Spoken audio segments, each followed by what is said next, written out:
We're multi-billionaires. We can make exceptions here. What does Batman and Iron Man do when they need to crash into a building or the building is closed? They just buy it. You have to be Batman to shop at EAG anyways. This is also true. Bat territory only. You can't even go in there looking like Robin. You would have to be Robin. Do you feel in charge? But it was not the time for fear. That comes later. You had a Bane. You had a really good Bane Halloween costume, dude. I made that entire outfit. I literally stitched that thing together myself. I guess the Marine Corps is good for something. Marine Corps trained, put about $200,000 into training you so you could make Bane costumes. Brooklyn, you're looking like you're getting ready to launch a space shuttle or something over there. But you know what? It's so funny you say that. Because the only follow-up is that you actually are launching a space shuttle. I found out that there's a committee for a subcommittee, science, space, and technology, and they deal with space and aeronautics, up there in DC. And I was like, why am I not on this committee? Turns out I'm not Turns out you're not an astronaut?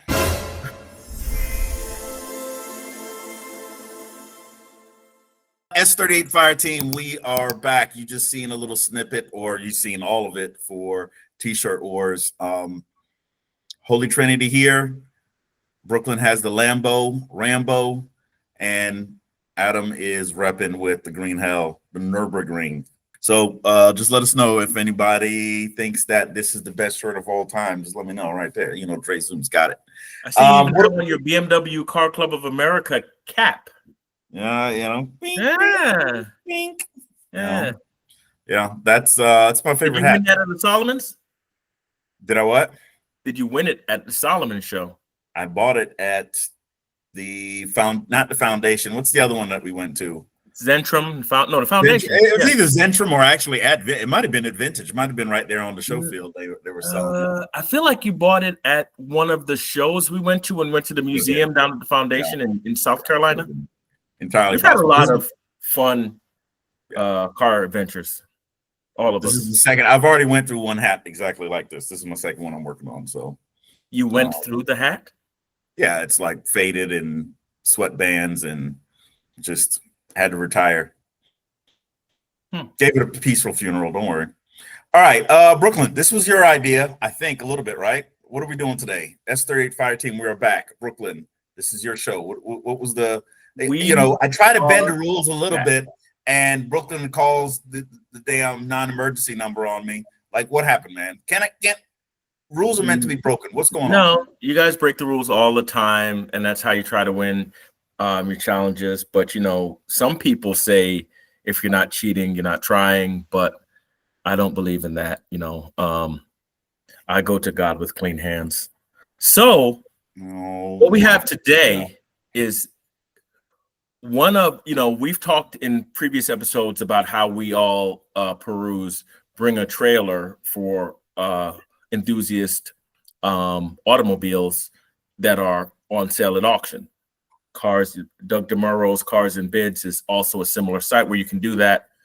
But if you don't dilly-dally, right? If you don't engage in warfare with adversarial folks on the internet, if you are an enthusiast that is well-heeled enough to go and pay very high asking price for the best examples of BMW M cars, then you go to Ohio and you go to a place known as EAG, Enthusiast Auto Group. These folks will sell you an Alpine white E30 M3s with 14,000 miles on it for $199,000. They'll sell you an M3 lightweight. They'll sell you an E46 M3 with 6-speed manual and ostrich interior. They will sell you the best of the best, And so tonight, what we're going to do, and sometimes they say call for price and sometimes they list an actual price. Either way, tonight what we're going to do is the three of us are going to pick 2 BMWs each from that place, Enthusiast Auto Group site. And we're going to explain why we made our choices, and we're going to tell you what they cost, and we're going to show you those cars.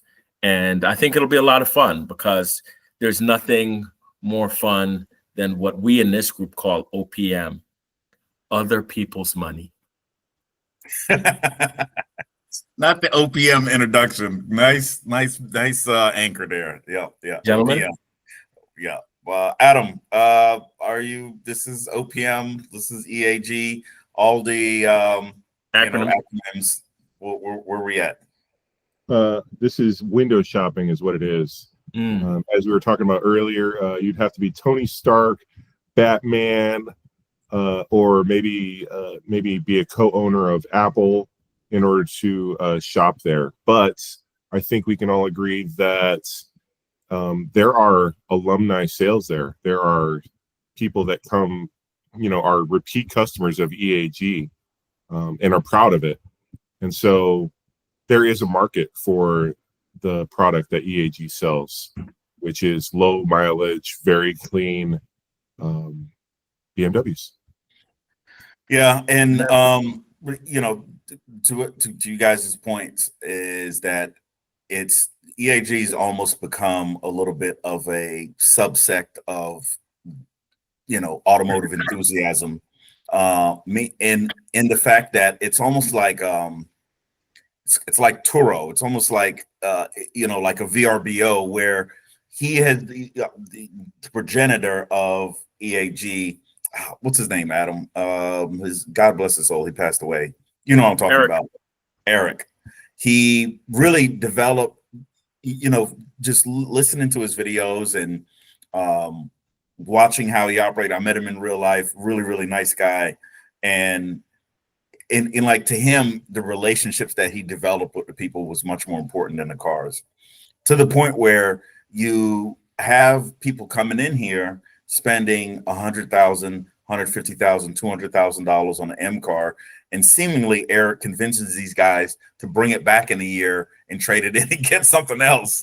It's just like, you see a guy a year later, you're like, dude, what happened to that Evo Sport E30 M3 you had? Like, oh no, check out this that I got, and they're like, but it becomes almost like a kink, it's just like, okay, let me drive a factory spec, factory fresh E28 M5 for 6 months, 8 months, 18 months, and then I get to go trade it in.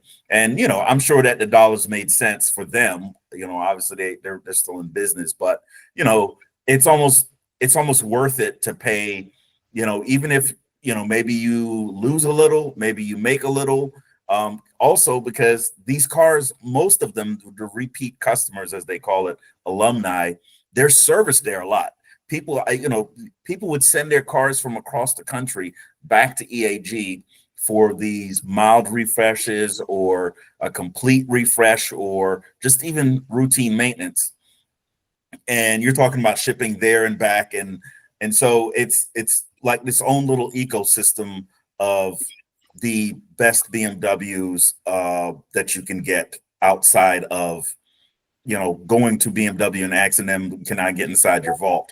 Which Eric Keller is his name, which I believe is, which I'm sure BMW has looked across the pond or reached out to them in some capacity. And there's a lot of independent and specialty places but the thing about EAG is that they strictly deal in mostly motorsport BMWs and the most sought after motorsport BMWs from the Holy Trinity era.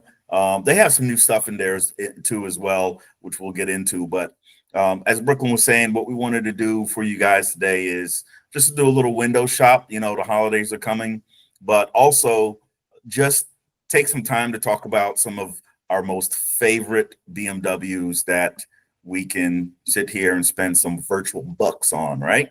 All right, Brooklyn, we have here a 1990 M3 Sport Evolution for a paltry $239,000 $239,990. Is that all? Yeah, it's $10,000. Got a lot of miles though. That's $10,000 per horsepower, man. It's about 238 horsepower in a Sport Evo. But these cars are super rare. They only made, I want to say 600. This is number 541 of 600. I have been in and out of love with the E30 M3 for years. where are you at now?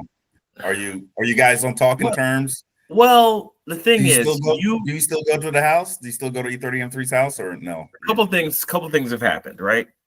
You've been stalking them lately, and you also started liking red cars, which confused me.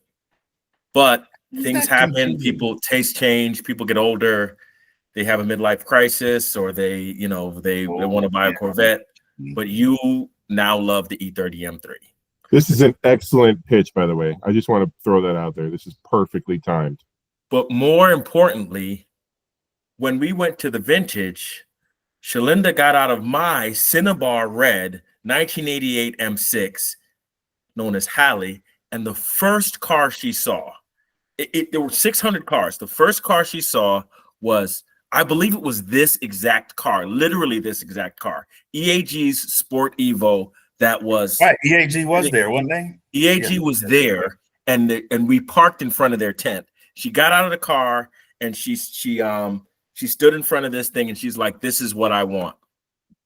And I noticed this is not just an E30 M3, which would be, expensive enough. Equally, This is the Sport Evo. It's literally more than twice what a very, very nice E30 M3 would cost.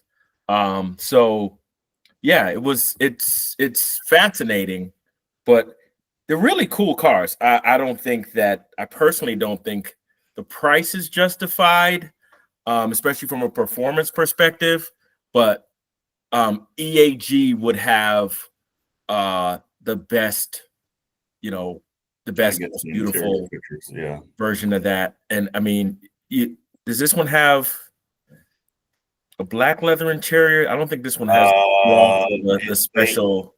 Why is it taking so long to get to the interior? That's crazy. Dude, if you're paying $250,000 for a 4-cylinder car, I want a picture of the camera. Oh yeah, it does have the what is that? Is that Hurricane cloth, or was it called Hurricane back then? It was M-Rain pattern. Alcantara steering wheel. You gotta admit it's beautiful. Our friend Spillner is allergic to that steering wheel, but it's beautiful in that everything they did with that car, every upgrade is lovely. So pick up where you left off, Brooklyn. You bought Shalinda an E30 M3 Evo. Keep going. Right. Yeah. So it's only about half a house, depending on where you live. Yeah, so that nice. Is a great car. She loves it, and so I feel like we can build her about 50 cars for the price of that one car. But the heart wants what it wants. And you have to learn how to drive a dog leg. Don't forget about that. Yeah. You see the Sport Evo tab there? What's that? Yep, right Sport here. Evo tab. Yep. Yeah. Black. No, it's really nice. I don't see, well, we're here to discuss EAG and the quality that they put into. They get the best cars, right? They get they have relationships with their customers to where their customers sell the car back to them. I don't think that model works unless you give the people a fair price on the trade-in or on the return, right? Because you're not going to fight with that customer, right? They buy a car from you for $239,000. They give you what you're asking. A year later, they've only put 3,000 miles on it. If that. And the stock of that car, if it was a stock, it would have gone up, right? So next year, this car is worth $350,000 on the open market. And so if you can give them, they're probably earning money, right? Because they held it because they're for a year. probably banking on you falling in love with something else that you're like, I'll cut you a deal on this. And so the emotion is their equity, I guess. You know, the emotion is their equity that they're cashing in on. I don't know. I'm not in their books. The value of these cars, right? If you have a BMW M1, if you have an E30 Sport Evo, if you have an Alpina bi-turbo, right? These cars keep going up in value as guys our age get older and, you know, become whatever we become, right? In the case of you guys, you might become empty nesters, right? You become whatever, you get close to retirement, whatever the case may be, you get the money to get all the toys you want, and you say, okay, I'm going to keep, because imagine the life of an EAG customer. Every year you just buy another dream car. I want to drive a BMW M1. Okay, I did that for a year. Now I may want an M4, what was that, CSL? What was the special M4? I drove one. You know, the GTS. You might drive a GTS.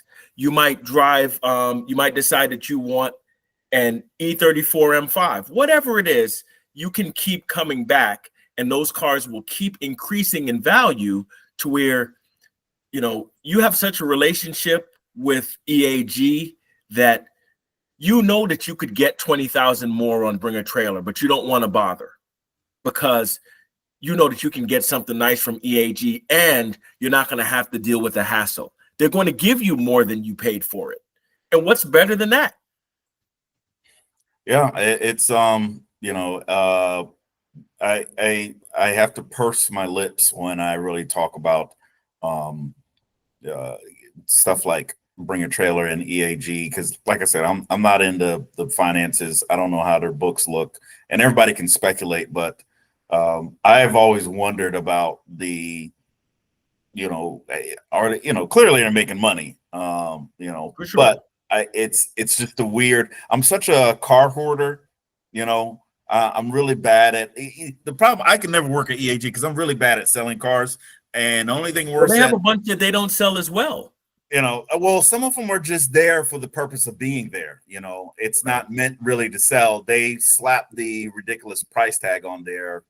Just, you know, sometimes a pricing strategy, you know, sometimes you don't want to price your cars low, you know, or your product, what you're selling. You want to actually, you could take, I don't know if you guys seen, I don't know how true it is, but Payless, they did the whole fake mall thing, and they call it Palou or something like. They gave it some French name, and they zhuzhed up everything, jacked up the price, and invited all of these influencers, and people were going crazy, and they were willing to pay 3-4x for Payless shoes. You know, it just goes to show you that. So EAG, when you see people laughed at first at some of these prices on these cars, but they were really ahead of the game because nobody. I've met several EAG buyers. Not they bought a car that was at EAG. They bought their car from EAG. Yeah. And believe it or not, they did not look like Batman or Iron Man. You know, they look like me and you. So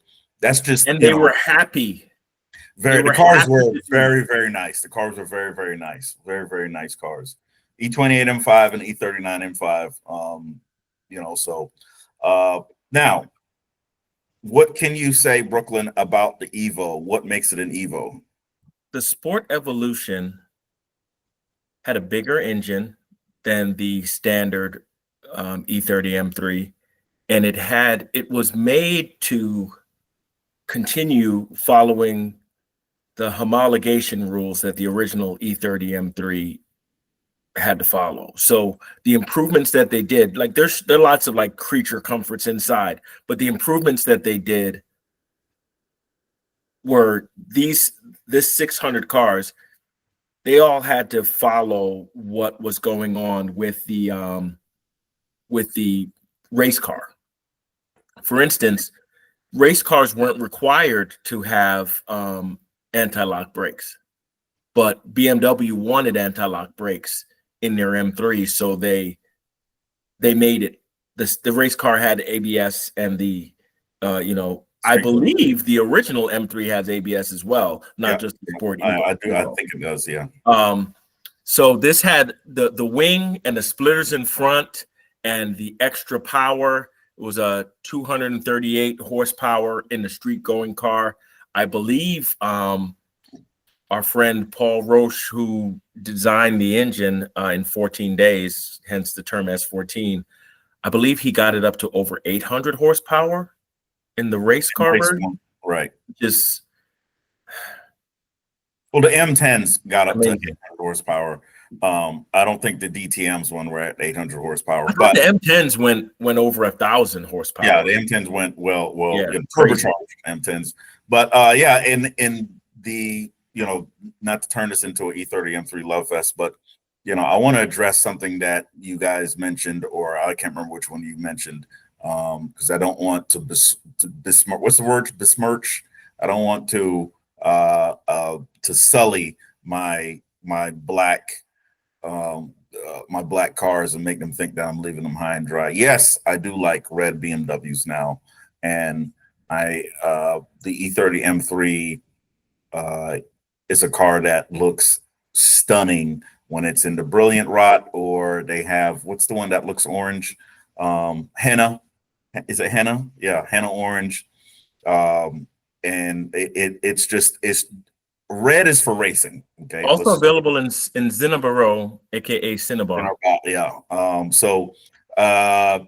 I just sent you guys the photo of the car at Vintage, and I believe it is this one. You were saying? Oh, you sent it to WhatsApp? In the WhatsApp, yes. Good. I didn't hear a ding, so I turned off every single nanny on my computer to get that to not ding, so that's worked out. Good choice. I like that. I like an E30 M3, and especially one in red, and especially one that is the price of a small bungalow. Yeah. Let's do a round robin. Let's go around, and then I'll come to my second pick later. As opposed to, we usually do it. We do both picks at the same time. Just a suggestion. Consent is key. Slick Top City, your arms are folded mightily tight. Do you not like E30 M3s? No, it's great. I just, we've all kind of seen the market take off in the last 5 to 10 years, and we've seen just massive growth as far as value is concerned, and the Sport Evo is even above that cloud of terrific value, and it stands apart, I think, from the other E30 M3s. And in preparation for this, I was remembering that I had seen a Sport Evo in, I think it was some meet that I went to in Arizona, and it was Macau blue, and just beautiful cars. And I think that was another thing that the Sport Evo's got that we didn't get in the normal E30 M3s, is we got special colors. Yeah. So, and like I said, the Macau blue was just amazing car. And you seen a Sport Evo in Macau blue? Yes, dude. Probably one of one. Yeah, gotta be. That's more rare than a full size spare. What? So I'm on board. Just EAG having one in their collection, I think, is a good feather in their cap, so to speak. I bet they've got a good 4 of them. There were only 600 made, and the comparison I was going to make is, it reminds me of like the RS America from Porsche, and those prices are crazy, but also there are only 701 examples made of the RS America. Right. That's super low too. So when you have a car that's already great, and then you have a special version that they didn't make a lot of, it's kind of like an inordinate amount of price hike, because it's not, I love the Sport Evo, but it's not twice the car of a standard E30 M3. But to kind of speak to their business model, like you guys were talking about earlier, I think that kind of pricing model also keeps out the riffraff, if you will. People that and by riffraffs, he means me. us, right? Right. It So does. That's a very good point. That's a it very keeps riffraff like us out, and I think that's that's like I said, part of their marketing strategy, keeping it out exclusive. of right, very much so. It works. Yeah, it works. That's why we're here looking at it on the internet. That's right. See, looks great, which is free, by the way. But it's aspirational, right? Like, yeah, it is. When you take over as CEO of your company, which you will probably this time next year, and you've got a little extra dough, now, I think being a motorhead is aspirational anyway, because we all have dream cars that we literally only dreamt of. We are that guy, right? We are that guy that, people give us thumbs up when we drive our cars around. People ask us about them while we're filling them up. And we've all got a bunch of cars. So these people are aspiring to this level, right? Like, we joke around, but a couple years from now, one of us might have a Sport Evo. Yeah. You never know. You never know. Or now, the Sport Evo is a very special car. It's, you can have an E30 M3 in it. You're like, I'm still daily driving this. I'll still do this with it. But a Sport Evo that's museum piece stuff. Adam, you have definitely got to send me a picture of your Sport Evo and Gran Turismo. We do own them there. I have a Sport Evo and Gran Turismo, and it is sweet. Got the BBS token. Yeah, I got to show it. I'm gonna link it right here. All right. Great selection. $250,000 4-cylinder car. Your mom would be proud. What do you have next for us? Okay. Blow off my suggestion. Next, we have the Alpina B7 Turbo. If you would be kind to pull that up. This car, what I love about this car, shout out to the judge. It reminds me so much of Merlin. This is, at the time, this E28 was in 1987, this was the fastest sedan on the planet. It had almost 400 foot-pounds of torque. I think maybe 360 horsepower. It's a turbo E28. And these cars are amazing. This Turbo 3, this had the catalytic converter. This car, if I'm not mistaken, this car was imported or exported to Japan and spent time in Japan. I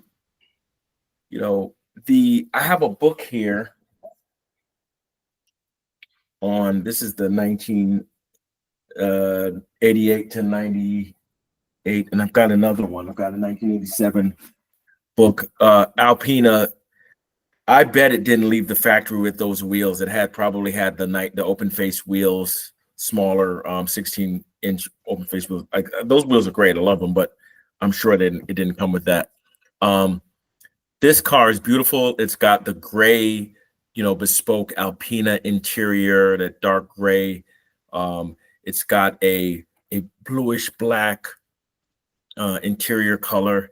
This one was, I'm sure, very, very expensive. What's the price on this one? $199,990. So you get $10 back when you give them $200,000 cash. Try not to spend that on one place.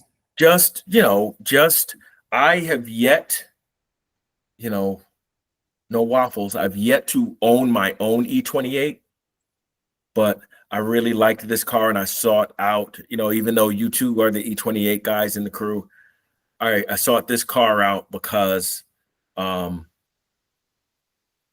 really for my affinity for the car that was in the crew, the 535 IS Merlin, which is a turbo E28. And there's something about having turbo power, big turbo power on the inline six of an E28.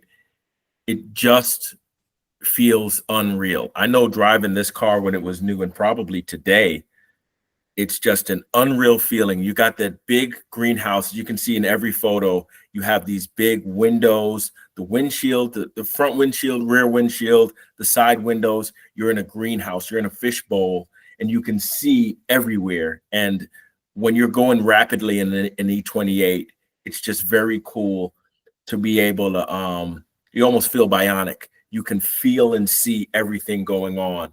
And so that's why cars like this are going to just continue to go up in value. Now, with classic cars, it's very difficult for sedans to be expensive, right? No matter what, you can take something like a Mercedes S-Class and then an S-Class coupe or a CL. Like the coupes will always hold more value because people think of sedans as family cars and people think of coupes as more of a personal luxury statement. And the inconvenience of only having two doors is part of the luxury, right? Because when you have a coupe, it says, hey, I have other cars. This is just for date night, or this is just for, you know, this cross-country grand touring excursion. But, you know, something like the Alpina Turbo B7, it's definitely the kind of thing that you can, you know, go on a road trip with, grocery shopping. You know, folks who have kids could drop their kids off and be, you know, be the coolest mom or dad at the school. That would be if the people looking are auto enthusiasts or care, but you'll know in your heart that you have a great car here. I love it. What do you guys think about this choice? Adam, you're the E28 whisperer, speaker, connoisseur, king, the man. I mean, you tell me. No arguments. I've actually ridden in a B7-1, I believe. Really? And yeah, my friend in Phoenix has one, and it is a really special experience. It's got, if I remember correctly, I saw the knob on this one, which has got adjustable boost, which is next to the passenger seat, I think. So that's a pretty neat feature.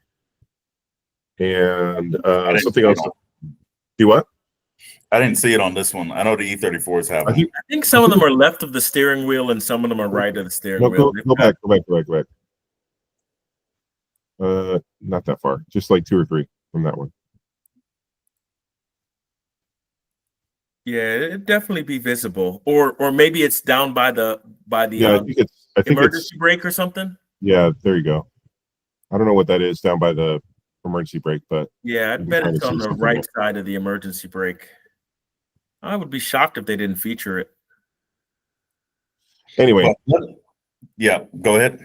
So there's that, and then the other thing I wanted to point out was the trunk. You hovered over the trunk for a little bit, and a couple things to kind of note in the trunk is that it's got like the M5 battery box. And Adam, why are you always stealing everything that I want to say that's important, man? Why everything that I want to say that is important, Adam always take it? All right, Adam, take 2. No, I'm kidding. Go ahead. I'm glad you picked up on it though. So there's that, and then you may also notice that there's a little step towards the front of the trunk, and that is the auxiliary gas tank. Ew. See, this is why I let Adam go first. Which I believe, I can't remember if it has 20 or 30 liters. I think it's 20 liters. But I believe that came in both the E28s and E24s. I know you have at least one of those. I do have one for an E24, yes. It's an Alpina aux tank. Correct. Yeah. So anyway, just really neat updates to this car, and like I said, having a ride in one, it was a special experience, and it's just a great looking car in any color, I think. And you know, just shy of 200 grand, definitely a premium price, but I don't think it's too far out of line, honestly. I'm so glad you said that, Wolf. Thank you, because it reminded me of my notes. I should have been reading from my notes here. This car was purchased for 21 million yen in 1987. Okay, for context, in Japan, 21 million yen was $150,000 US.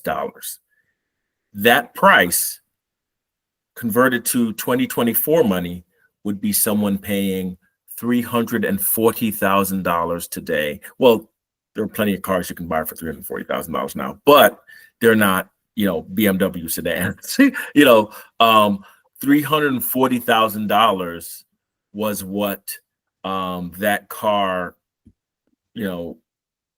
when you do the conversion. So it was in 1987, someone paid $150,000, and Eric Keller was, when I watched a video earlier of Eric Keller, EAG founder, he was saying that in 1984, a brand new Ferrari Testarossa, one of our hero cars, was $94,000. So you had to walk past that two-door car that you were talking about and go. You had to walk past. Well, the thing is, this was a more special car, and Testarossas were amazing, but like, you're not going to park next to another one almost ever, right? And if we're talking about that Bruce Wayne, level car enthusiast, like the biggest thing is to never, it's just to have something different. And it's, and it can happen on a small scale.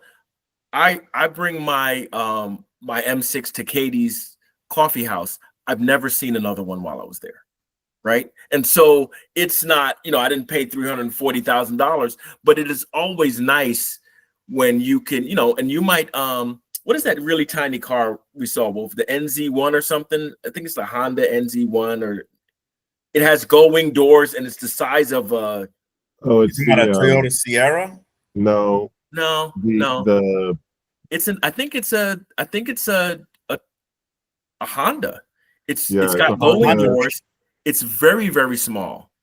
I'm calling it an NZ1. I could be wrong about that name, but that's not it. It's a very small car. My point is, you will never see another one. There are certain automobiles that you can drive, and that you'll just never see another one when you drive it. And that alone, like that exclusivity, is worth the price of admission. Plus, I know that the driving dynamics of this car, sure, you can get something in 2024 that's faster, but it won't feel like this, because you've got 18 airbags and you've got massive A pillars and B pillars and C pillars. So, it's a niche market, but they don't have to find 1,000 buyers for this car. They have to find one. And that's the EAG magic. And AutoZam, yes. There's a Honda AutoZam. You're familiar with it? Gran Turismo, I believe. Yeah.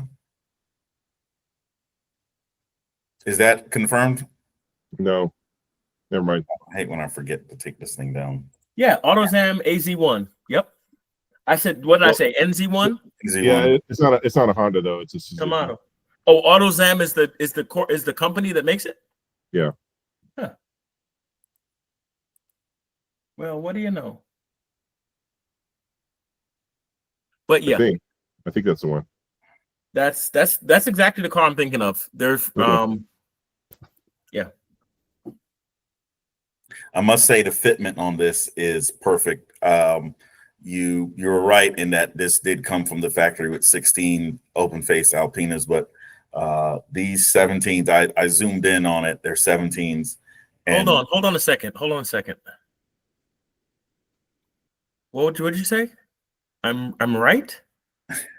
I said that a broke clock is right twice a day. Okay. Wait, let me bask. Let me just bask. Bask on the pod. The other thing that should probably be noted is that not only was this car a premium in Japan, but it was also left-hand drive. So that probably added to the import woes of whoever decided to have that delivered to Japan. Yeesh. But this is a perfect profile for an E28. With the in E28 just profileness. It's such. Are those only 17s? Because they look huge. I know they look The meaty. staggered It's the 17? Euro. It just staggered 17, but they might be square, but they're it's it's got the Euro bumpers, so there's nothing in the back to really hide the back half of these tires. Beefy, Very man. hot rodish, like Mando, just very hot rodish. I love it. I love it personally. I And the respect fun the thing is open that faces, but man, yeah, you mentioned that you got to walk past I said you got to walk past the Ferrari Testarossa, and you can also outrun the Ferrari Testarossa, which really works out well. So, yeah, no, it was a scary good, a scary fast car. So yeah, Free friends and luggage. yeah, that's part. Ultimate flex, right? I'm having so much fun with this particular podcast. I have fun every time, but these cars are so exciting. I can't wait to see what you guys have. Please, thank you for all of the follows and the views, but continue to like, share, and subscribe, and tell your friends about the S38 Fire Team podcast. Thank you. We need more of that in this world. The history of the car, a lot of the technical facts, what makes this car special, exclusive, unique, and an absolute performing. There we go. Oh, nope. Right here. Back. There you go. So yeah, you can see the metallic. color. This is a Alpina specific color, and one that I've not seen very many of elsewhere. It's a really dynamic, very light sensitive color. In bright sunlight, it really pops, and the blue really comes out. Almost will look purple in a bit of a lower light scenario, and of course with real low light, then it becomes almost black. The interior is equally as awesome and very, very durable. It's I guess I'll call it a tweed that is unique to Alpina. Very, very thick, very heavy, very strong. Obviously quite durable given the originality and the surviving condition today. Original dashboard still without its first crack. 95,000 kilometers, which comes out to about 59,000 miles. Get out. The condition is, well, it's the nicest B7 I've ever seen. Definitely the nicest one I've seen online to date as well. And that's why we're very thankful the previous owner called us. There it is, Adam. The opportunity to keep this thing in a great home. Boost gauge there. Oh, yeah, plaque, there it is. With Burkhard Bovensiepen's name. This is a dogleg gearbox. Oh, that's the founder of Alpina. Mm-hmm. You mentioned it, Bovensiepen. All E28. You're going to say dogleg too? Fantastic. It's a dogleg? It takes me back. So I'm going to call this literally the left-hand drive V28 and a dogleg. I got to meet that Japanese guy. A service history that matches such a title. 40 plus grand of stuff from the previous owner in the U.S. going back to when the car was ordered by Nicole Racing Japan. And this notated build sheet gives us the full color or option codes as well as the color code. And it is one of the 30 built with the /3, a catalyst version for the Japanese market. It has full air conditioning, power locks, power sunroof, alarm, electric mirrors, defroster, extended range fuel tank. Of course, they even note that it's going to come with floor mats. I wish the M5s came with alarm, factory alarm. The 278 built. We've got the original build sheet behind that. All of the EPA and DOT registration, federalization, a lot of the Japanese stocks as well. I gotta say, they're really getting out of hand with those track marks for the vacuum cleaner and the carpet. I can't tell if that's the pattern or that's the vacuum cleaner. Comforting when you've got a good service history and somebody that gets it enough that they're going to keep that type of level of records and details. I need to. It did not shut. Step up my service binder game. Was the purchase safety price patrols when I would drop off Katie in the line? They would try to came out to about $150,000 in 1987. And to set perspective, Inspection a new pass. Ferrari Testarossa in 1984, excuse me, Here we go. cost $94,000. Convert 150 to today's currency for inflation, and that's $340,000. That is a boatload of money. And Singer. this was a very exclusive car.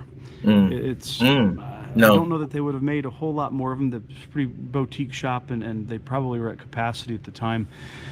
And a couple hundred here, a couple hundred there is all that the 80s model production was. And for the E28 lovers, especially with the Euro bumpers, I don't think it gets much better than this. It's really hard not to keep this car for our collection, and I'm very much looking forward to logging a lot of miles on it on the quality control side of things. I do think that is the best part about my job. Quality control side of things. Very excited to see and meet the next owner of this thing. I'm sure it's going to be well loved and enjoyed. Part of that build sheet was of the 21 million yen was a 2 million yen SK audio option, which is a German company, as my understanding. That whole rear deck is a speaker. We've got speakers in the dashes right there on either side as so well. that wasn't factory. Under the bonnet, we've got 384 foot-pounds of torques, and we've got about 320 horsepower. I think that 320 horsepower. there's not a lot of stuff that would have kept up with this, and Alpina advertised this, and rightly so, as the fastest sedan in the world. And at the time, I'm relatively sure that it was.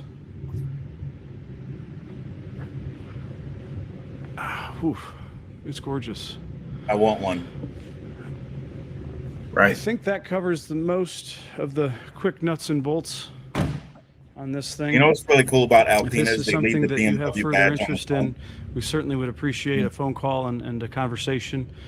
I'm sure there's quite a lot of other cool cars in the stable where this would end up, or maybe this is going to be the only car for that next owner. There's no right. I even like or the wrong way Art to do Deco it. stripes on this one. And I think that starting Yeah, I'm life usually out not a with fan Or at least I don't hate it. having the full work order and rejuve done up front is going to ensure the next owner can enjoy the car without a whole lot of stress or Does he risk. drive it in the end? I guess we'll do a quick lap here in the studio before we end, as we are kind of in a full house. No, We've got it's another not driven in E46 this one. M3 that has just arrived. It is. He starts a talking Motor Red about interior. newer I stuff. think we've shown this one a little bit earlier. We're now ready to. Yeah, what go a ahead. collection. That actually, well, we're doing the EAG episodes. That actually shows more of they've got several garages just like that where they have automobiles that you wouldn't believe. That's why I believe I'm sure they have, good 3-4 Sport Evos right now. They might have dozens of E30 M3s, and then just have a bunch of stuff that they don't always, rush to sell. That's a beautiful car, and that's the fact that I didn't realize they had that much power, to be honest with you. That's insane. That's crazy work. Yeah, and an E28, it's Yeah, nuts. that's crazy work. Yeah. Right? I No, wouldn't because have no known it. E28 had traction control. That's way before traction control. No. They did have cooling fins in the I believe they had coolers for the rear diffs though, which was really cool. Correct. The other Alpinas, yeah, they did. Yeah. the other thing I was going to bring up is I think that strike that. I think that Craig's 545 had more horsepower than that. He dynoed I wouldn't- it. It had I wouldn't doubt that. it was 3 something. It was 3 something. Yeah, it was 3 at the crank. Okay. Well, it was, Oh, did he check it? Yeah, But he probably dynoed didn't even turn it up. He maxed out the injectors duty cycle. I think he had the right fuel pump in there. He ended up replacing the fuel pump, which gave him, more pressure, but I think that he was like, you're going to have to, and then once you do injectors, you got to do that. And I think that's why he kind of got rid of it, because it was like, and then I think the gearing wasn't very favorable for a turbocharged car. and the grinding synchros. Yeah, and it needed a new transmission, and it needed to get more power out of it, which it could have handled. You would have needed to upgrade the injectors, and then you start talking about a special ECU and then a special tune. Typical turbo rabbit hole that you go down to chase more power, more boost. But Adam, you have a injection, water injection, ethanol injection. What do people do to start spraying into the car to make it not blow up? Well, you can do meth injection, which it just cools the just cools things down, just keeps things cool. You were saying reduces the intake temp, the intake temperature. It just reduces it. It's kind of like spraying. Same thing with nitrous, like when they spray it on the intercooler. Well, if I remember correctly, those Alpina cars did not have. They had like the small. They had the small intercooler that was in like where the ABS goes, right? Mm-hmm. But Craig made for a bigger one in the front. Yeah, so got all the air conditioning stuff and stuffed it up there. Yeah, I think it was a little more efficient. That being said, the bigger the intercooler, the more you can experiment with upping your boost, right? Well, it's going to lower the intake air temperatures, so it's going to pack more. It's going to pack more compressed air into more cold compressed air into your engine. The smaller intercooler, I'm sure, was effective for short stints, but if we were driving that car, we'd want to beat on it. So you have a solution for all of those pesky intake temperature issues and boost issues. What is it? So this is one of the E28 M5s that is on the website now, currently for sale. And I actually picked the higher mileage one. And the higher mileage one, I think, had just under 60 grand for mileage, which is phenomenal for, a car from 1988. So yeah, this is your, normal fare for an E28 M5. And I believe this one has Euro bumpers as well. It does. So it's probably been swapped because I believe this is a U.S. car. Yeah, this is probably a U.S. car. Yeah, but still, just great. I don't know. It's got the rear headrest. Yeah. Did no U.S. cars have rear headrests? Well, they probably put them in when they put on the Euro bumpers. So I don't know if this is a Euro car. I would have to look at the description. But definitely a pretty car. And I wanted to point out that both this and the other car with lower mileage were $120,000. So I noticed those cars too. Why the same price with such a mileage disparity? I wonder. Oh, this one's got star power. Provenance, right? Yeah, wow. And then it does say Euro conversion. There you go. This is what how many miles did you say this car has? This is Norm's car, yeah. How many miles do you say this car has? Under 60. I think it's got 58 something. Well, it says it was enjoyed by Norm for the first 60,000 miles. Wait, well, what does it say? What does it say? If you scroll up a little bit, it'll say the mileage. 89,000. Oh, okay. Oh, my bad. Pardon me. 89. I was thinking of another M5. Okay, I was like, wow. But yeah, so well, he really drove it. He didn't just have it for 5 minutes. Right. This one's been converted. Has din-in enhancements, like springs and stuff like that. But I think it's tastefully modded, I think. But it says it has Euro dash too. I thought it was really funny that this one and the other one are both 120,000, like you pointed out. And just a great example. Gut feeling, worth it? Gun to your head, worth it? I've been waiting to answer that question because you were talking about who is the enthusiast for these cars, right? And I thought to myself, if this was me, right? If I was the EAG customer, you know what I would do? I would buy a car, and then I would wait a couple of years, and then you know what I would do? I would just drive the vintage or whatever other event they go to, and just switch out the cars then, right? You mean they can drive it back. Yeah. Since they're going to have a booth there, I would say, okay, I'm going to drive the E28 M5 for a couple of years. Okay, I got my I got my enjoyment out of that. Now I'm going to go to an M6, or I'm going to go to a Sport Evo. Yeah. And I'll just trade out at an show. event. At the vintage. There are no other shows. At the Right. vintage, that would be perfect. Right. Oh, you see the Denon? Do you see the Denon floor mats? Dude, I'm trying not to. I'm already in a hotel room, so I don't need to make my joke if I need to get a room. Dude, I didn't even want to say anything because I didn't want to seem like a complete nerd geek. Do you know what I would do for them Denon floor mats? What would you do for a Klondike bar? Wow, that's really. You and that reminds me, Steve Denon is now with his new company is called Carbon or something like that. And I was reading about it in Roundel magazine, and I was just like, there's just nothing like, I know a part of capitalism is building up a great company and selling it, but man, never sell your name. Don't sell your name. Don't sell your name, man. Denon was such an iconic tuner. But hold on, Adam, what is going on here? Yep. They put manual seats. Mm-hmm. Okay, so what's in the center console? In Euro, it says Euro center console. Yeah, they have. Wow. They don't have the manual buttons. That's correct. Yep. Whew. Listen, man, this car seems more and more worth it the more we scroll. The other thing I wanted to point out was both of these cars on this website have the 16-inch M5 wheels. They just stuck with stock for that. The winning formula. It is.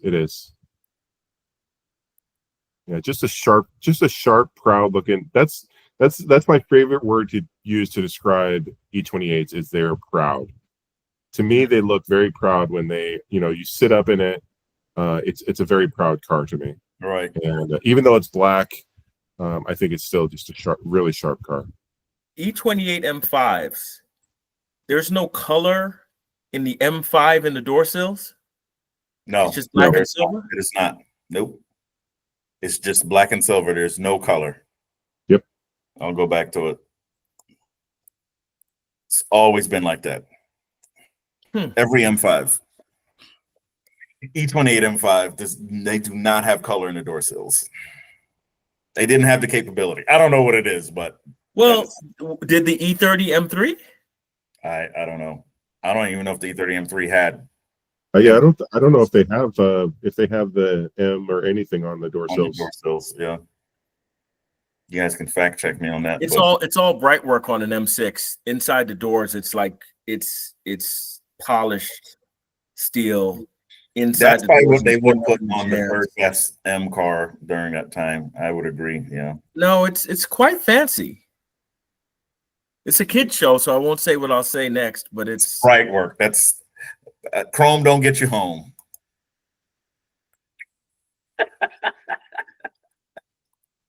Listen, dude, you're bagging on me about the E28 and the E36. I don't even want to hear it.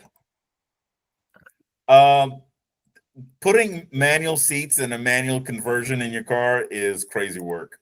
That's dedication. That's something the Wolf would do. That is. The Wolf would put manual windows. The Wolf would make the roof slick top.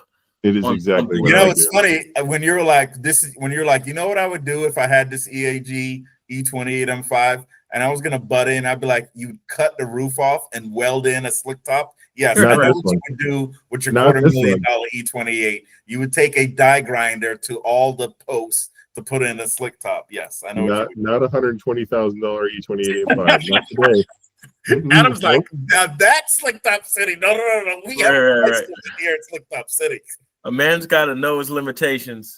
And like, no, we're not cutting that. We're not that slick. We're Moonroof City then.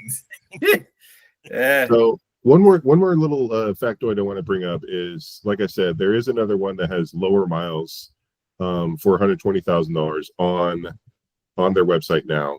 Does it have Euro bumpers? I don't believe so. I think it's a regular. I think it's a US M5. And I also wanted to point out that I looked up. You said something interesting on one of our previous podcasts, Brooklyn. You said something about you observed that cars and bids prices were lower than bring a trailer prices. Yep. Okay. And that may just be a little bit of name recognition. It may be volume. It may be just the amount of interactions that the websites have, right? It may be Target versus Walmart, right? Sure. The same toothpaste is about 50, it's about 28% more expensive at Target, but the people at Target don't want to see the people at Walmart. And I'm sure you could buy, if Neiman Marcus sold toothpaste, it'd be the same thing. It's like we talked about. You're keeping out the riffraff in some aspect. So I think bring a trailer, people know they're going to pay a lot of money, and they're like, I don't care. Good luck to my challengers. So to that point, there is exactly one car in the same stratosphere as this price. There is exactly one car that was sold at this price. We discussed it in a previous episode. It was the King of Sweden M5. Otherwise, everything is pretty much 80 and below. Okay. We're talking bring a trailer or cars and bids? Bring a trailer. Okay. Bring a trailer. Cars and bids, take another $30,000 or $40,000 off that. There just aren't there just aren't very many on cars and bids. But it kind of speaks to what we were talking about with just the premium that they charge here, and the additional services, and the just absolute clinic of cleanliness that they. Yeah. And speaking to that point, Adam, it's really crazy. Like just remember watching all the EAG videos. This is what's wild, right? So, they'll be on there. They'll be like, yeah, so this E28 went through our rejuvenation process, and here's the receipt. And it's like, $45,000, whatever, or like 10,000, 12,000. And then he'll say, and then, it went home to the owner, and they had it for a year, and they brought it back, and it only went up 3,000 miles. We sent it to the new owner, and we sent it through our mild rejuvenation program. I'm like, wait a second, you just had it like a couple months ago. What is it that you missed this last time? I always thought I was kind of weird. I'm like, a car that you only drive 3,000 miles. But the counter to that I'll counter my own self is that these older cars, as Adam always says, rubber perishes, and things break. You know what I mean? So, and I feel like they're very proactive, but it's just it's like taking your car in for warranty work or just a regular service interval, and then they hit you back 3 months later, like, oh yeah, you need to do all of this. Like, did that happen in a short amount of time that I had the car? But it's But your example is prudent for this reason. When any automotive dealership, right? If you ask any racer, any real racer, any automotive dealership, they're making the money in the service department. Oh yeah, for sure. While EAG has very high prices, man, they're making a killing on rejuvenations and service as well. But just I'm not trying to hijack your choice here, Adam, but this is crazy. An HMS rear shock tower brace. Never seen that before. The AP Racing 4-piston front big brakes. I mean, E28s came with 4-piston brakes, so maybe it was a scenario where they just didn't want to reuse them, or maybe they're a little bit bigger. But this was the most interesting thing, was a 3.73 Euro M6 large case LSD. So what does that do, Adam? A 373, does that make the revs, does it make it quicker, or it would give it more top speed. So you'd be able to longer, you'd be able to rev out farther. You'd be able to go 45 in second rather than 40. Because I'm 99% sure that the M5s had a 391. 391. Oh, okay. I was about to say 315, but I could be mistaken. My personal favorite for E28s is the 373. I really enjoy the 373, but I haven't driven a 373 with a S38 yet. That is my plan for my car. So, yeah, it's beautiful. It's a beautiful car. I'm learning, so I'm not trying to correct anyone, but I want to know what each of you thought the differential was in a stock E28. Wolf, what did you say? 391. What did you say, Dre? Thought it was a 315, but 315 might Euro is 373. No, I meant US. Yes, I know. Euro is 373. US is 391. for E28 M5. Yes, for E28 M5 and the better car, the E24 M6. Euro M6 and M5 have a 373. Well, that also speaks to the point of, like, I always feel like you are driving a gear down in an M car. Like that, to me, that's the stock feeling of an M car. You always feel like you're, really high in the revs. You should probably shift the gears, but it's way too much fun to be in that third or fourth gear. So that kind of contributes to that, having a high gear ratio like that, keeps you up in the revs in a lower gear. It's a feature, not a quirk. Yeah, your hair is on fire, but for a good reason. Yeah, really cool. All right, so keeping it Trinity, I like that E28 M5. I'm glad that we took a deep dive into that E28 M5 because those are some notable mods that I kind of got to the point with my E28 M5 where I'm like, not plateaued. There's still plenty to do, but I'm like, I want to keep it classic. But that was an OEM plus build, save for that rear strut bar. I don't know where he got that from. It looked like JC Whitney catalog or something. But HMS. Save for that. That was a very OEM plus build, and I really like that. So, but it doesn't. What amazes me is that all those mods were done, and the car's value went up.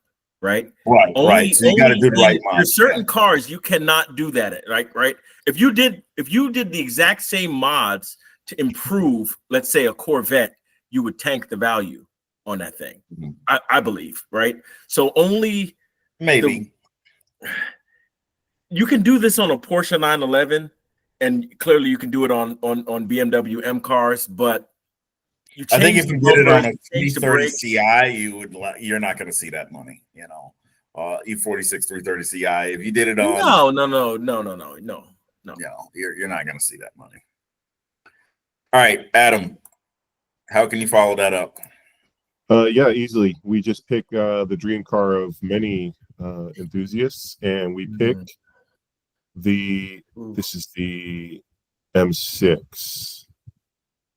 Yes, this was your pick, right? This is right. Yeah, I got this right. Yeah. This is the M6. So this one had a price, and I actually felt like it was pretty reasonable, to be honest. So you can see it has the TRX wheels, which is a high dollar option now, since you have to put tires on those. And I'm sure they didn't skimp on putting the correct tires on there, so it's correct. But a really good color. You don't see the blue often, and it's got the rest of world bumpers, which I know is some people's favorite, so that's great. And yeah, just a really super clean car. And I think, in my opinion, this is a pretty good value, considering the eye-watering prices of the M5. Yeah, it's not bad. Now you'll notice that this got 100 grand. 100. This is one of the cars on the website that has higher miles. This one's getting within spitting distance of 100 grand, and I don't think it'll be eligible for EAG after that. Right. No, I've never seen them anything with that high miles that I can recall. There they go with the damn carpet stripes, damn zebra carpet finish. Why does that bother you, Dre? They're just getting out of hand. They're getting way out of hand. Yeah, so the dove gray interior. That's nice. Yeah, just very pretty. Yeah, it's a good value. It's a good value to know that they have went through this car with a fine-tooth comb. Look at that. You could put little drinks in there, like a beer stash. 12-ounce cans of beer.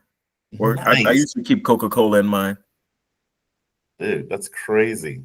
Isn't it? I wonder if it works. They put that in my E28. Oh, they work. The same thing that keeps the AC freezing your elbows is keeping your beer. Or I wonder if this one works. Is what I mean. I'm at EAG. It better. I would hope so. I would hope so. You know, we keep your Dr. Pepper in there, Wolf. Yeah, I appreciate I've that. always loved this. Like the Do you have this, Brooklyn, in your embroidery M6? work. I do. What is that? Memory Well, seat? if you drove something other than a plebeian M5, you would have seat adjusters settings on your center console there. That's pretty cool. That'd be a nice OEM plus retrofit for E28 M5. That would be None of them have that. No, I've never seen that in the E28. That would be a cool retrofit, and it would be like inside Crazy. baseball. They don't have the M stripe. That little thing right there would annoy me that it doesn't have the M stripe. That's been replaced because they all have the M stripe. well, the other thing Look at us being little detectives. Oh, the Alpine head unit really lets it down. Oh yes. This is definitely the gateway drug M6, apparently, for this is a riffraff special right here, apparently. No wonder Adam found it and liked it. I mean, I never knew they would even let this thing inside the place with a damn Alpine radio. I couldn't use the M635 CSI that I wanted to because you had to call for price. So yeah, you guys are gonna be disappointed in what I picked. This is it's got seat heaters on this one though. Yeah, look at that. I have not seen that with my own eyes. You don't have seat heaters? Plebeian? Speak up. No, not plebeian, Florida car. You don't have seat heaters in your M6? Dude, it depends on where the car was bought. It was not bought. It's a yes or a no question. You have not, I asked you 3 times, and you've brought everything up from the weather to location. I literally said I have not seen that. If I have those, I didn't realize that that's what they were. So I got to check now, but I don't believe I have them. Sorry to disappoint you. Right. I do have the factory radio though, not this Alpina crap here. This Alpine crap. I mean, shout out to Alpine. You know, we don't hate you, but this car. One of the zero status right here, rear window. I'm just looking at like the differences between the E28 and the E24.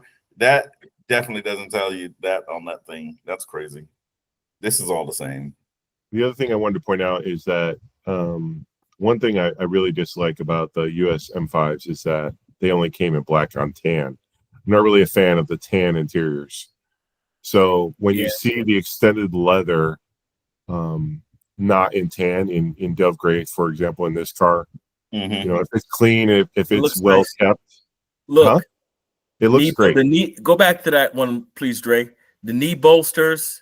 There's so many cows died to make this car, and I love it.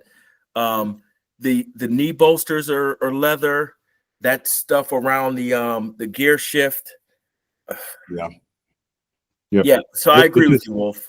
It looks terrific in gray.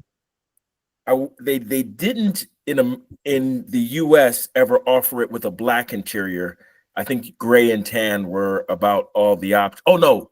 Oh, and white. What was Lotus white? I know in Europe.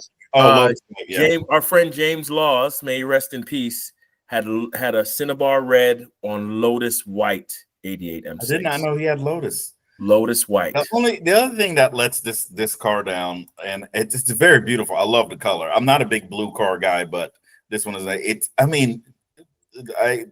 has either. What's going on here, Adam? You think it's just over aggressive springs?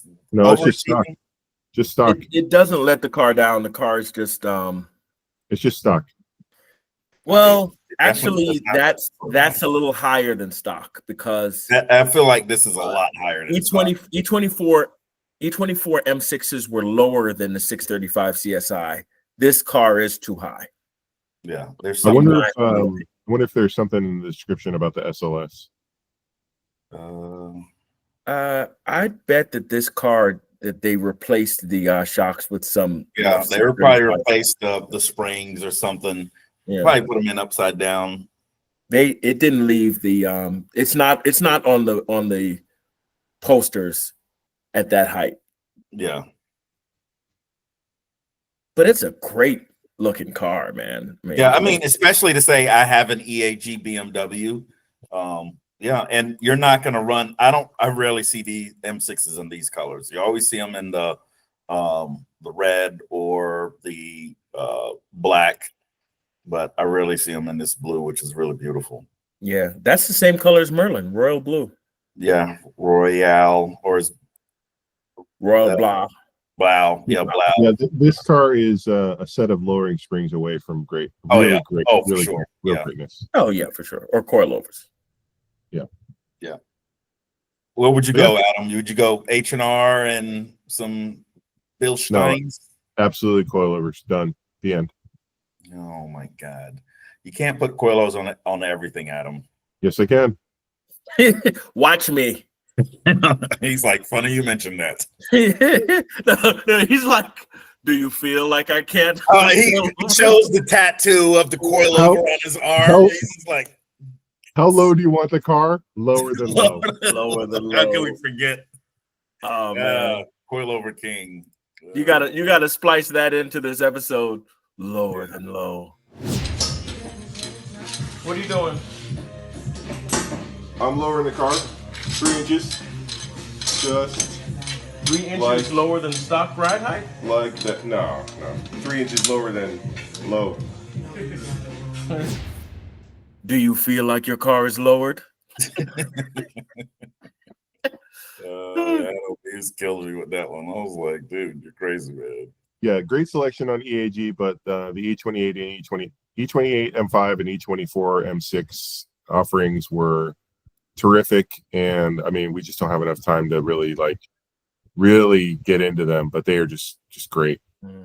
Yeah, so this was a comp I found with sort of low miles. I can't remember what the miles was on this one, but I think in the 58,000. There you go.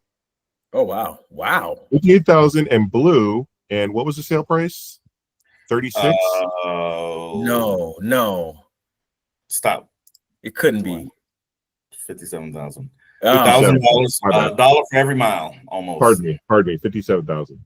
But that's only what? That's still a great price. $15,000 under the EAG price. Yeah, and it's got some BBS RSs on it for lower miles. Better stance. Are those BBS RSs or are those some kind of Yes. Euro? No, those are PBS's, RSs. Yeah, those are RSs. S38 M6, New Mexico. Oh, So, I didn't even catch that. As much as the the provenance of EAG is powerful. I mean, there is still low mileage, great looking cars out there that won't have they won't have the rejuvenation process done, but you're also not paying for that either. So I'd trade my M6 and some cash, probably a bit of cash for that. I like this a lot. I like this a lot. Yeah, it's a good looking car. There you go. You had your M stripes on the shift knob for you, Dre. Yeah, I feel better. Earth is healing. Those back Earth is healing. Those back seats are some of the best back seats in a car. As you can see, they are. They're really beautiful. The back seats and they're great in an E31 8 series as well. But man, you just feel the craftsmanship. He's got seat heaters, so you might have those, Brooklyn. I don't think so. I think I'd remember. What's the radio? Yeah, I don't have them. I would have definitely used them. That's a Blaupunk Continental. Is that a Blaupunk? Yeah. Yeah, I like that. I find that radio acceptable. It's period. A lot of gray. That's not bad. It's a lot of gray, but it doesn't. It looks a lot like my Mulberry in no vacuum stripes, but no vacuum stripes. Earth really is healing. Yeah, I like that Continental radio. Oh, it's a Continental, not a Blaupunk. I thought it was a Continental. Maybe it is a Continental. I thought a Blaupunk made Continental, but I could be wrong. Look at that. That is so crazy. I'm Go really back to the radio real quick. I'm really intrigued by that. By what? The seat memory position. I mean, we learn something every time we do one of these episodes, and I think that's fantastic. Yeah, that's a good looking radio. Yeah, I like that. M5s don't have this clean your shoe horsehair thing. They don't have that. I mean, This is pretty amazing too. It's like That's you a got feature for when you have, flavor, class, and grace, right? Some people are in the country club. definitely cutting that part out.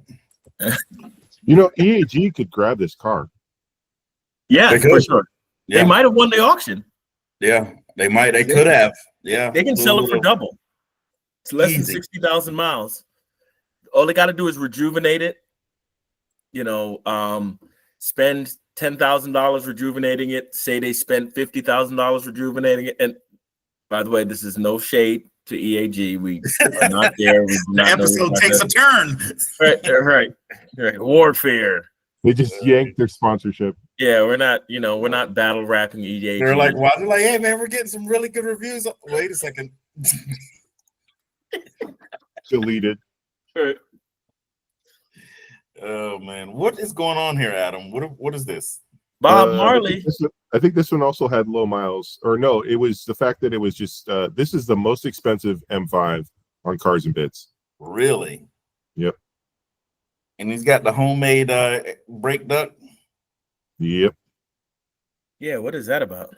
That side profile looked like Bob though, which is a beautiful thing. Well, he's got 235s. I got 225s on there. Yes, but no one but you would notice the difference on that. And the speedometer, even though my speedometer reads way high, that's fine. Adds to the experience. Yeah, that is a Home Depot mod if I've ever seen one. Yeah, and after looking at a car, so many E28s with Euro lights, it almost feels strange to it's just let down. see one with normal E28 lights. Anyway, very honest car. Yeah, very honest, very good driver. Good. I don't remember what the miles were on this one. Wait, go back to that back seat. Is that cloth? No. Oh, okay. It almost looks like it, doesn't it? It's just the lighting. It just looks soft. That's the amount of miles that my M5 had when I bought it, right around there, 148. What do you got now? I think it's probably like 150 something. So a third of the price of the EAG, 3 times the miles, or no, I guess 1 times a little, 50% more of the miles, but 50% more miles. Yeah. Not bad. Yeah. You walk past 3 of these at Vintage every year, so not bad at all. Factory radio is always a plus. Yep. I love that you've got the leather inside. You don't have the horsehair. You have leather. Huh. Yeah, leather. Yeah. I'm So glad he took the time to clean it up too before he listed it. It always shows dedication. Your favorite. And when Heather reaches in the back, and this is why I was asking how your seat heaters were on the dash, because when we're driving, I'm like, grab me a beer, a water out of the back. A road soda. Her elbow will hit she's hit it, and I'm like driving, and I'm just like, oh fuck. I was like, damn, this AC can't work good enough. Oh man, it's so hot. I'm just like, why is it getting so hot? Look down, and the damn button on the seat heater got switched on, because it's a low and a high, and that high cooks. You can cook bacon on that thing. So I hate how it's like right here. I wish it was up on the dash. Like, do they light up? Yeah, they light up. Where was your car originally imported to? Maine. Seriously? Yeah, that'll do it. So look at this photo right here, right? Mm-hmm. So if you look through the spokes of the steering wheel, you'll notice the pedals, right? And you can see that little wear spot on the clutch pedal. That's the kind of thing that EAG will look at and be like, yep, that needs rejuvenated. Yeah, they'll pull it out and spray paint it, sand it down and paint it and put it back. Yep, and they will clean this thing within an inch of its life. Oh, for sure. No, we've seen their cars in real life. There are no cars germs. from Ohio to Asheville, and they're beautiful. No germs, no grot, no nothing in those cars. And I don't know, maybe that's worth the price. Maybe that's worth the trouble, because I can't duplicate that. I can't even come close to duplicating EAG clean. You know what I'm saying? Yeah, I mean, there's something to be said when you have specialists do their thing, right? Not to cut you off, but this one has green handle, and that one we looked at earlier has red handles. Yep, it's $100 right there. Ew. Look at Mm. that. That's not nice. You know, I appreciate an honest car, but I don't appreciate putting the car up for sale on, on a site that a lot of people, I don't know, I guess, and I'm not some of the guys in the crew who have, immaculate cars you could eat off of, but when you're selling a car, you should try to represent it.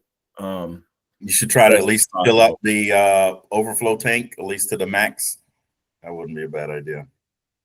Yeah, there's just the little things. It's Anyway, an honest car. I just The wanted to standard show is some. What is this, Adam? What did he do? He blocked off the heater core?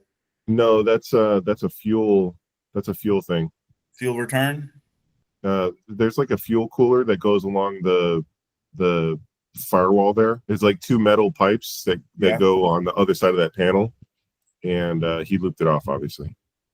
Wow. So that's not how it's supposed to be. You can tell by looking at it. Absolutely not. So why would you do? Is that something that can barbecue your car? Like, why would you do that? I don't know. You wouldn't, is your answer. No, I would delete it fully. I would just let those pipes just sit out in air if I was going to delete it. Yeah, I had this right here. Remember I was asking you guys? Mm-hmm. I seen it. It dry rotted off right here, the connection. And I was freaking out. I was like, oh my God. So I just cut it and shoved it back a little bit closer. Yeah, and shoved it back down. I need a hood insulation for sure. I don't want to burn up my damn hood. Anyway, I just wanted to show some of the comps. Oh, that's a newer compressor.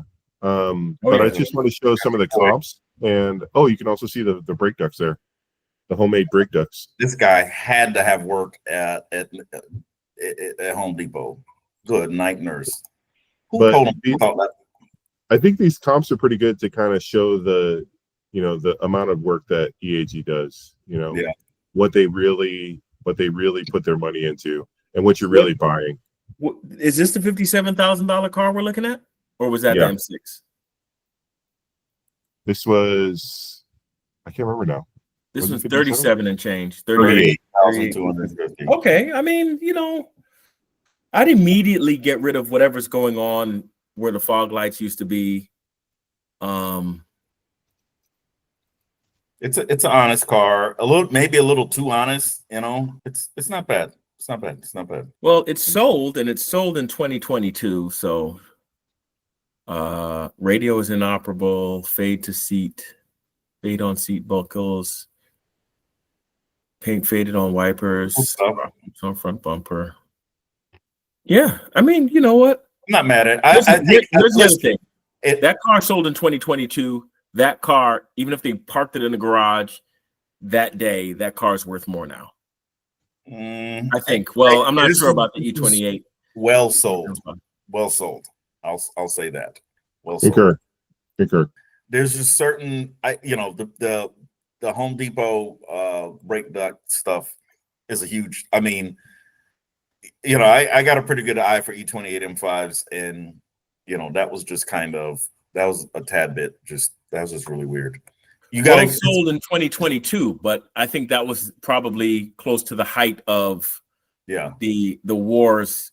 People were fighting over everything at that time, but probably still well sold. Yeah, definitely well sold. So I want to get to mine, and I favorited it, but I can't see where I can go to my favorites.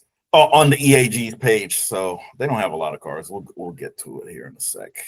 This was one, okay, now, and this is a mild one, and I'm saying it's a mild one because Brooklyn already picked basically the same exact car, but I have to just for a moment just to talk about why I really like this one. It's another Sport Evo, but this one, as you can tell, has been lowered a little bit. And it also has the smoked headlights, which I think looks really, really cool. I mean, that's just a money shot right there. The one thing I don't like there's two things I don't like about the Sport Evos. One, I don't like how they change it to the racing seats. I feel like that's just, it just looks a little, I don't want to call it tacky, but it just kind of detracts from the interior, I think. And two, and I don't like the gray treatment on the Style 5s. It almost gives me E38 Style 5s vibes. But outside of that, I think it's First of all, how dare you? It's Nogaro. Second of all, I thought you would have been more concerned about the wing than anything No, else. I love the wing. I think the wing is cool. Really? I love the gurney Wow. flat. Dude, are you kidding me? I think that's really cool. When I get my If this was an E30 M3, E36, I'm if putting this that was on. an E36, you would hate it. Yeah, I mean, That's you know, actually true. well, I believe that. the E30 M3, I mean, the E36 M3 has its proper wing, which is the you know, that one, which is a lot like this one. But yeah, this one's sold, and it's a 2.5 liter Sport Evolution. As we, you know, we covered all of that already. Beautiful car. If I had one, it would look exactly like this, save for the. I would have to do something with the wheels, but very, very, very, very beautiful car. And again, we already Doing talked about something with the wheels on a Sport Evo is crazy work. This one was how much? it didn't. It Oh, was. Oh no! Absolutely fucking not, King. No, you are disqualified. No, hell no. That the one prerequisite is that it had to have a price. We're not doing this. Nope. A little bit. You got All right, nope. You got to pull something else up. We got time. We got all I night. got it right here. I had it saved, but I don't know how to get back to the whatever the save thing is right here. Absolutely. There not. it is. The LTW. This is the LTW. 1993 BMW M5 20 Yari. 20-year. Now, 20 before you get Yamaha. on me, it's sale pending and it says call for price. I pick it up on my way back from Chicago. I called him. Turns out it was a bag of chips. And I told you my internet is shoddy here. I'm not even kidding when I say that. Magello red even. Yeah. This is Wow. BEA beautiful. Mugello red over black Napa. And they call it an investment grade E34 M5, which leads me to believe that it's relatively cheap. I mean, E34 M5s aren't breaking the bank these days. That's not what investment grade means. Yeah, it does. It means that you can get in on the floor level. Is that what it means? I don't think that's what that means either. Investment grade? Investment grade means it's going to be expensive and it's going to be worth it. Everything at EAG is investment grade, King. Yeah. Again, we're not getting paid to correct you, but this would be my pick. I just love this car. I wish I had this car. I wish I had this car. What is the interior like? Yeah, I was going to ask because I've seen E34 M5s. You really got to skip to the interior because the exterior is just so blah. But no, I mean the exterior is beautiful, but I want to see what's special about this is not a B38 car. Is this a B38 car? A 93. It has to be. Yeah. This is the last year. 20-year. 93 to Hold on. I don't want to step on any toes. No. B38s, we never got B38s here, so this is automatically a Euro. My question is this a Euro and B38? Well, let's find out. It said sold in Texas, I thought. Yeah, I think this is just sold a regular B36. Yep, that's 38 B36. Okay, because the last year, the B38s were sold in Europe. Like every touring is a B38, everyone, right? And they had the LE last edition or late edition or whatever, but they were making, I think they were making B38s before the late edition.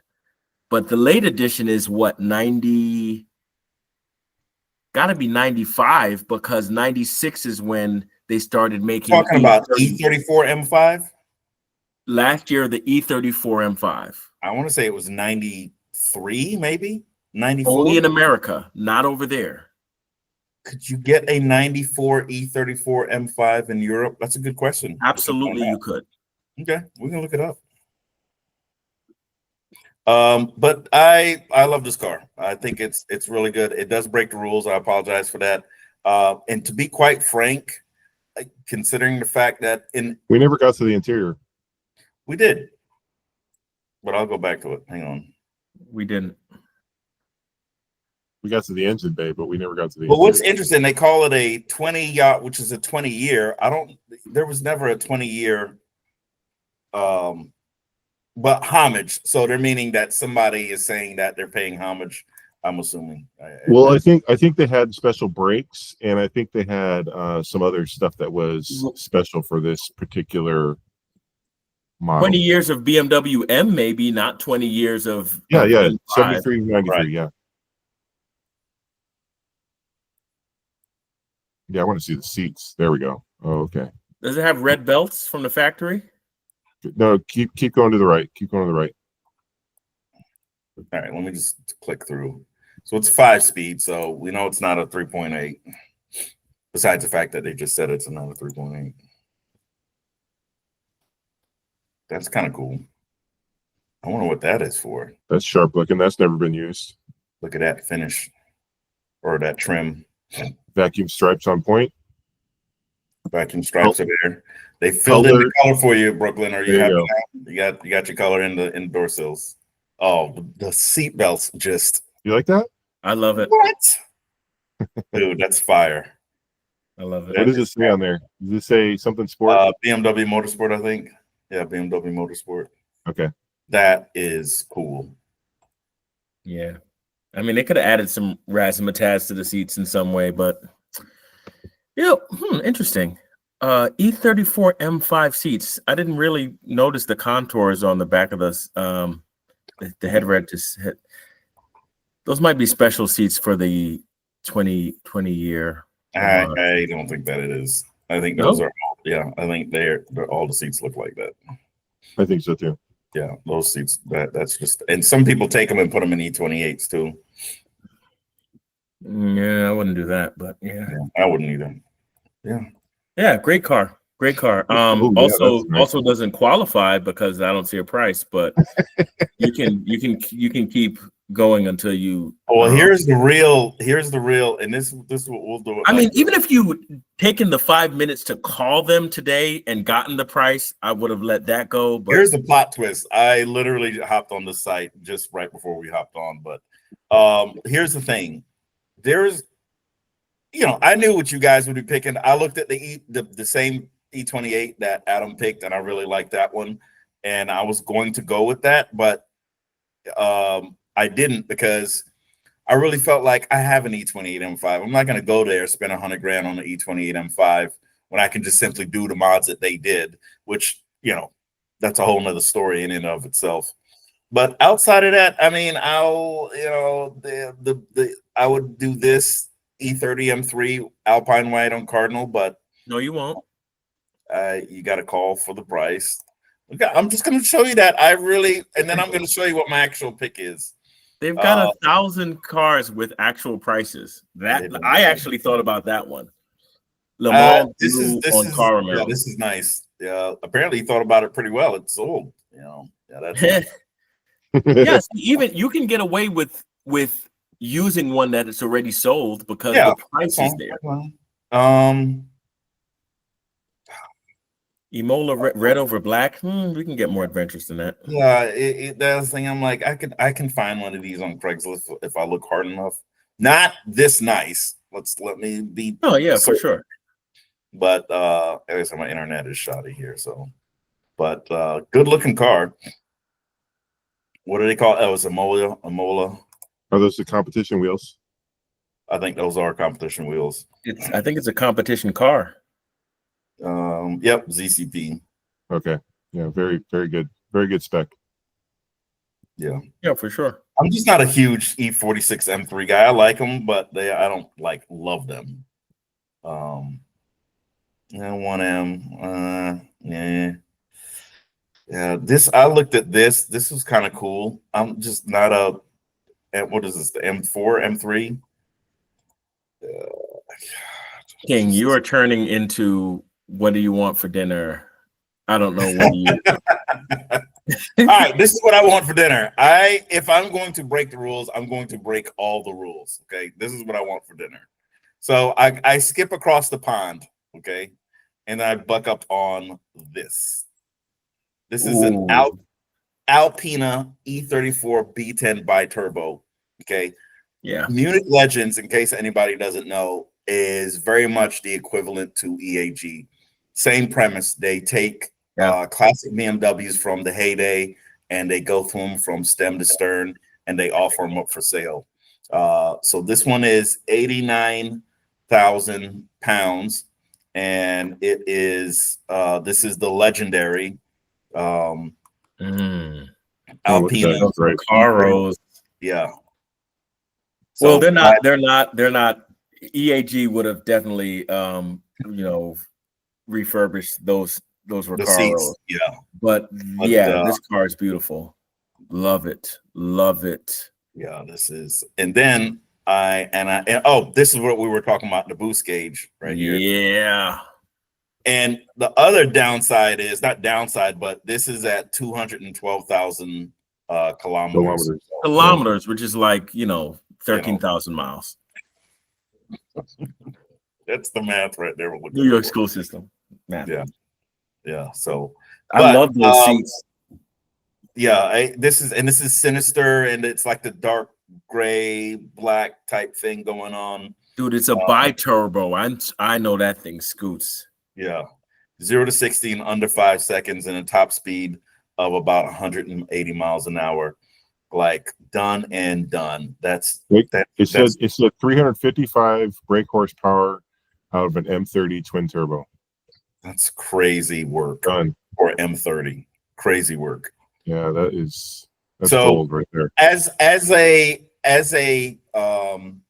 consolation prize for Brooklyn, because I broke the rules. Not only did I break the rules, but I have purchased something for you, and this is just for you. Okay, I have for you an Alpina E30 B6 3.5 S just for you, because I know it's your favorite E30 M3 that Alpina took and put the proper motor in there. Love it.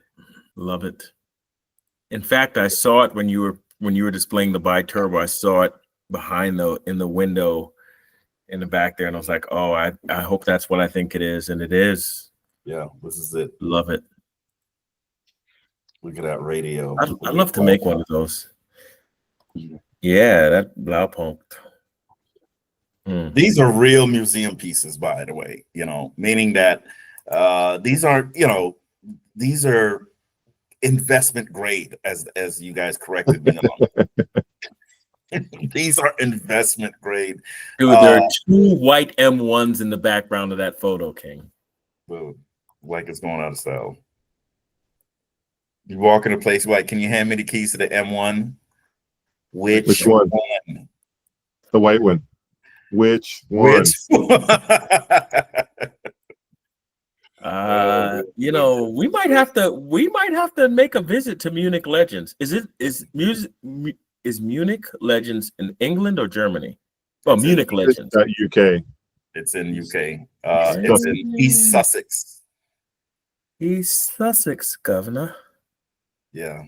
They've got some good stuff. They've got some newer stuff. And their left-hand drive, impressive. Yeah. Evo, 2 Evos. Dude, look at the mileage on that Evo. So how much was it? 2,810. And they even tell you how many keepers it had. So former lovers, 6 in this case right here. Only 2 lovers on that one. And a Shimon. Former keepers is crazy. Is a crazy stat. Right. They had a race car and it was like 11. These are ones that are sold, like this one. That's a 325 track car. Former lovers 11. I'm like, okay. Yeah. So, and then they get, then they have, this is sold, but they had like this rare spec E38, which I'm assuming it had some. And you know what's crazy? In Europe, you can get leather. That's an E32. This is an E38. It's an And E38. the headlights look funny. It's an E38. Those are the scalloped headlights, 99, 2000, 2001. Oh, pardon me. All right, I stand corrected. Yeah, you're sitting. It looks funny. Gosh, it looks so funny. Yeah. The scalloped headlights, because you're used to seeing them with the rectangular headlights. The scalloped headlights actually do harken back to the E32. To the E32. So Okay, my bad. I will give you that. No, it's completely understandable. Yeah, big B12 things. Yeah. Oh, look at that. Yes. That's some Yeah. limousine stuff right there. Oh, check out the articulation on the front seat there. You see the top of the seat? Top part. It's a popular mod to actually put E38 comfort seats in your E39 M5. A lot of guys do that because they complain about the E39 M5 seats, and they put these comforts. Well, not E39 M5, and E39s in general. But you got the footrest. Yeah. The freaking refrigerator. Queen of England. Yeah. Hey, look. You know, the G in blue. Wow. God, I love the individual cars, man. And this one really, sometimes they just stop at a special color, but this one is really individualed out. Yeah. I mean, that's Rolls Royce level. Yeah, that's definitely a limousine. That's not to be driven. That's to be driven in. Exactly. Yeah. Wow. That interior is pretty cool, actually. Look at the blue dash. Yeah. How often do you see that? I haven't seen that. You see the blue door shuts? Yeah. Goodness. Yeah. That is pinstripe or crazy piping. V12, so all the peasants know that, hey, extra V12 badges. Yeah. Blue shuts. Look at that. Blue mouse fur. That is crazy. Yeah. Aegon Targaryen blue. They didn't have a price on that one, did they? It was sold. It had sold. I was just about to call Navy Federal Credit Union.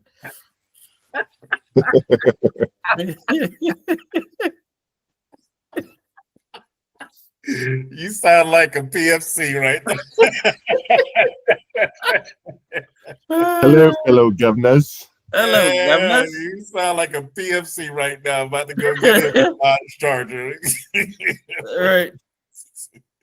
Oh man, yeah, that's crazy. But listen, EAG is by far and away our local. We don't have to go. We can't go across the pond. They have some of the most beautiful BMWs that are available if you would like to purchase one. And what's really cool about it is that you do kind of get to see the classic BMWs that we love in a as new condition, which you can't get to say that about a lot of things. There's very few things you get to see in an as new condition, and somehow they're able to pull it off. To Adam's point, you look at a couple cars on Cars and Bid, and I know there's some independent sellers out there, but very rare do you see the level of detail that you do with the cars that are EAG. And it kind of gives, not, as you guys were saying, not that we're going to have our cars just show them fresh, but it lets you know, like with Stretton, with M539 restorations, that it can be done. There is a level that you can get your car to, even if it's just incremental and it's in a small amount, even just working on the E28 this past weekend, anything that I had to take off, I made sure I cleaned it up as much as I could, whether it's with a wire wheel or just some, just get some rust prevention in there. And just every little piece counts, and that's inspiration from EAG. Great choice, Brooklyn. Adam, your ultimate drive begins in Slick Top City. Please like, comment, subscribe, and correct the record. You are our fact checkers. So if you've made it this far, be sure and correct the record in the comments. That's it. Brooklyn, parting shots.